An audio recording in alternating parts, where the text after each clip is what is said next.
Hi friends welcome to संध्या कुटी channel இன்னைக்கு நம்ம சந்தியா குட்டி சேனல் மூலமா ஒரு சூப்பரான கமகமக்கக்கூடிய ரசம் தாங்க நம்ம செய்ய போறோம். அதுக்கு பாத்தீங்கன்னா ஒரு கடாய் ஒன்று வச்சுக்கிட்டேங்க.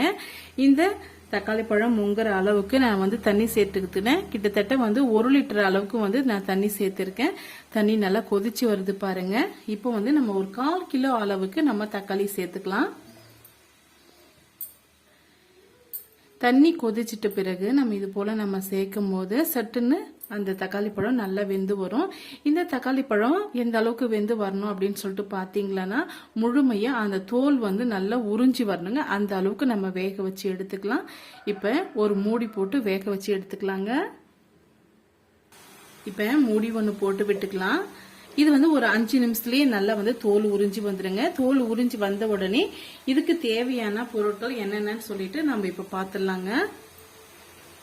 அதுக்கு பாத்தீங்கன்னா ஒரு 10 பல்லு பூண்டு வந்து தோல் உரிக்க வரதுக்குள்ளார இதுக்கு ஒரு மசாலா வந்து ரெடி பண்ணணும். அது என்ன மசாலான்னு சொல்லிட்டு பாக்கலாம். இப்ப நம்ம 1 டீஸ்பூன் அளவுக்கு மிளகு எடுத்து வச்சிருக்கேங்க. 1 டீஸ்பூன் அளவுக்கு சீரகம், 1 டீஸ்பூன் அளவுக்கு மல்லி விதை, இது எல்லாம் சேர்த்து மிக்சி ஜார்ல போட்டு பவுடர் அரைச்சி எடுத்துட்டு வந்துடலாம். பாருங்க இந்த அளவுக்கு கொரகொரப்பா இருக்கணும். பார்க்கும் போதே உங்களுக்கு தெரியும். ரொம்பவும் ஃபைன் பவுடர் அரைச்சி எடுத்துட்டு வரக்கூடாது. இந்த அளவுக்கு இருக்கணும். இப்ப இது ஒரு பிளேட்டுக்கு மாத்திக்கலாம். இப்ப அதே ஜார்ல 10 பல்லு பூண்டு வந்து சேர்த்துக்கலாங்க. 4 பச்சை மிளகாய் வந்து சேர்த்துக்கலாம்.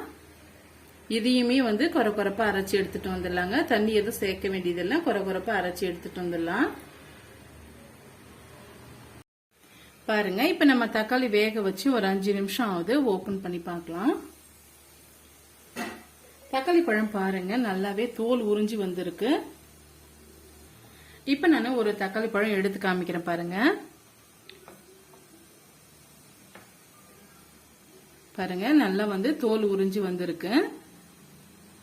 இது போல நம்ம பிரிச்சு எடுத்துடணும். இந்த தோல் இல்லாம பிரிச்சு எடுத்துடணுங்க.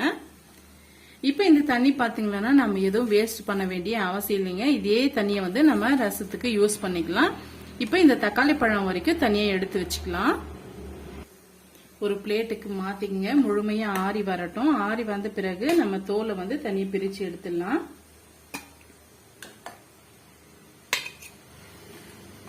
இது போல செய்யும் போது சீக்கிரமாவே இந்த ரசம் கூட கெட்டு வராதுங்க. ரொம்ப டேஸ்டியா இருக்கும்.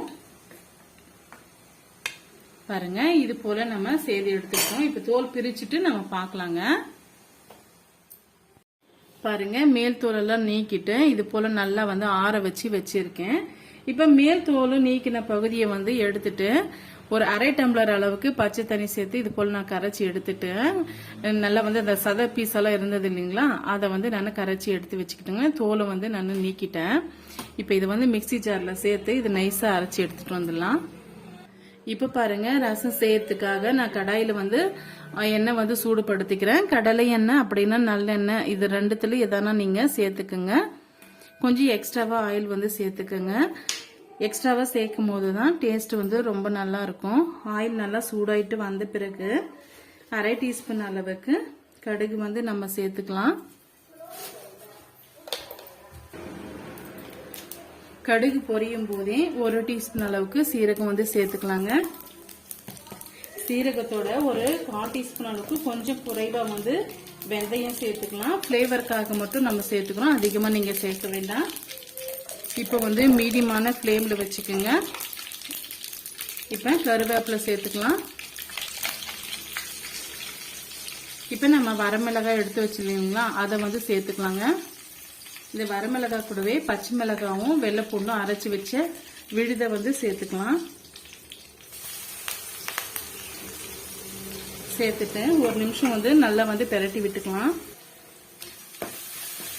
இந்த அளவுக்கு வதங்கி வந்த பிறகு நம்ம பொடி பண்ணி வச்சிருக்க மிளகு, சீரகம், தனியாவும் சேர்த்து அதையுமே வந்து வதக்கி விட்டுக்கலாங்க.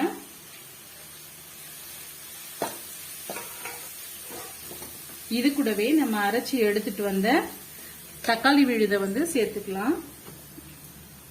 பாருங்க இது போல நான் அரைச்சி எடுத்துட்டு வந்துட்டேன். இதையுமே இதோட சேர்த்து விட்டுடலாம்.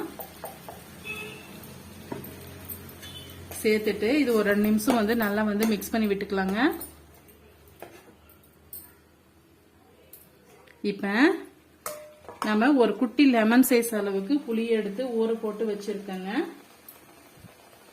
இதை வந்து நம்ம கரைச்சிட்டு இதோட நம்ம சேர்த்து விட்டுடலாம். இது ஒரு 2 நிமிஷம் நல்லா கொதிச்சு வரட்டும். பாருங்க, ஒரு 2 நிமிஷம் ஆயிடுச்சு. இப்ப நம்ம கரைச்சி எடுத்துட்டு வந்த புளி கரைசல இதோட சேர்த்து விட்டுடலாம். இந்த திப்பிகள் வந்து நமக்கு தேவைப்படாது, நல்லா வந்து பிழிஞ்சு எடுத்துக்குங்க. இப்ப இது கூடவே நம்ம கரைச்சி வச்சிருக்க அந்த தக்காளி சதைய பீஸ் வந்து இதோட சேர்த்து விட்டுக்கலாம். இது கூடவே நம்ம தக்காளி வேக வச்சோம் இல்லைங்களா தண்ணி, அதை வந்து சேர்த்து விட்டுக்கலாம்.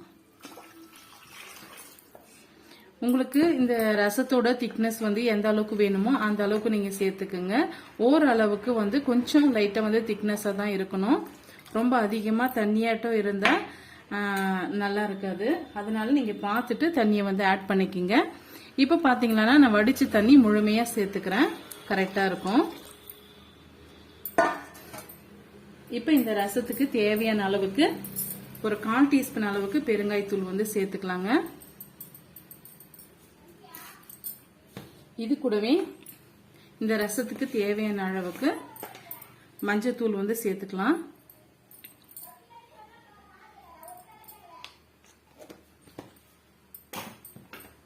தேவையான அளவுக்கு இந்த ரசத்துக்கு தேவையான அளவுக்கு நம்ம உப்பு சேர்த்துக்கலாங்க. இது எல்லாம் சேர்த்து நல்லா வந்து கொதிக்க விட்டுக்கலாம். நல்லா கொதிச்சு வரட்டும். இப்போ ரசம் பாத்தீங்கன்னா கொதிக்க கூடாதுன்னு சொல்லுவாங்க. ஆனா இந்த ரசத்தை பொறுத்த வரைக்கும் நல்லா வந்து கொதிச்சு வரணுங்க, அப்பதான் நல்லா இருக்கும். இப்போ கொதிச்சு வரட்டும், பார்க்கலாம். பாருங்க, ரசம் வந்து நல்லா கொதிச்சு வந்துருச்சு. இப்போ ஃபைனலா நம்ம ஸ்டவ் ஆஃப் பண்ணிட்டு எந்த அளவுக்கு வந்து கொத்தமல்லியிலே சேர்க்கணுமோ அந்த அளவுக்கு சேர்த்துக்குங்க. ரொம்பவே டேஸ்டியா இருக்கும். ரொம்பவே மணமணக்க ரசம் வந்து ரெடி ஆயிடுச்சுங்க. ரொம்ப டேஸ்டியா இருக்கும். இது சேர்த்துட்டு ஒரு 5 நிமிஷம் அப்படியே வந்து மூடி விட்டுருங்க. அந்த கொத்தமல்லியோட ஃப்ளேவர் வந்து நல்லா இந்த ரசத்துக்குள்ள கலந்து வரும். ரொம்ப டேஸ்டியா இருக்குங்க இந்த ரசம். நீங்க ஒரு முறை நீங்க ட்ரை பண்ணி பாருங்க, உங்களுக்கு ரொம்பவே பிடிக்கும். ஒரு சுட சுட சாதத்தோட நீங்க பரிமாறினீங்கன்னா பசங்களும் சரி பெரியவங்களும் சரி ரொம்பவே விரும்பி சாப்பிடுவாங்க. ரொம்பவே அருமையான ரசம் வந்து நம்ம செய்து முடிச்சிட்டோம். இப்போ இந்த சாதத்துக்கு நான் ஒரு பாத்திரத்துல நான் ஊத்தி காமிக்கிறேன், எவ்வளவு சூப்பரா இருக்குன்னு சொல்லிட்டு உங்களுக்கே தெரியும்.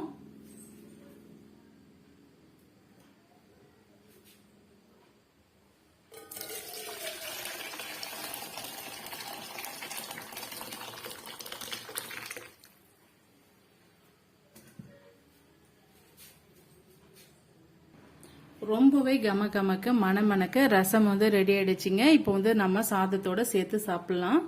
பாருங்க, சுட சுட சாதத்தோட நம்ம இப்ப ரசம் சேர்த்துக்கலாம்.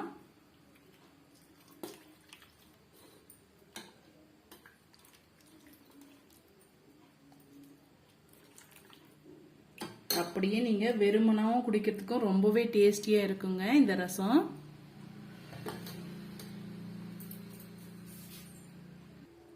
ரொம்பவே டேஸ்டியான இந்த ரசம் ரெசிபி வந்து உங்களுக்கு ரொம்பவே பிடிக்கும்னு நினைக்கிறேன். பிடிச்சிருந்தா மறக்காம சந்திக்குட்டி சேனலுக்கு சப்ஸ்கிரைப் பண்ணுங்க, லைக் பண்ணுங்க, ஃப்ரெண்ட்ஸ் அண்ட் ஃபேமிலியோட நிறைய ஷேர் பண்ணுங்க. தேங்க்யூ ஃபார் வாட்சிங். Thank you my friends.